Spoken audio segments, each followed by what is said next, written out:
Okay, I'm going to teach you a few techniques you can use on the foam roll to help improve your thoracic mobility, specifically extension.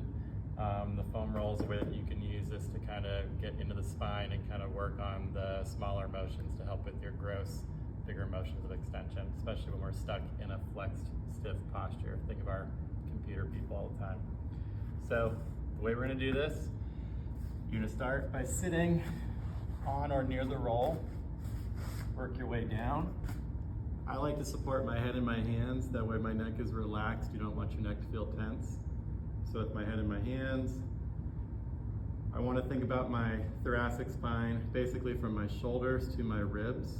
It's like a ladder, so I have rungs of my ladder. Those are my different segments of my spine. And I'm going to work on keeping my hips kind of tucked so my low back doesn't arch, almost like a reverse curl. Just extending around the roll, nice and easy, nothing forced, and then coming back up with my hands. So if I want to go down on a different rung, I'm either going to walk my way up or down the roll. So here I'm walking down, so the roll goes up, and I'm going to extend back. If you hear pops and snaps, that's okay. That is kind of self-manipulating the spine. That's not a bad thing. Might actually help you feel a bit more loose.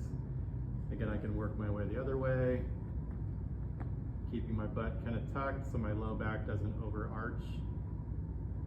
Now, if I want to add more to this, I can scoop my hips up in the air, kind of keep my butt tight. That prevents my low back from overarching.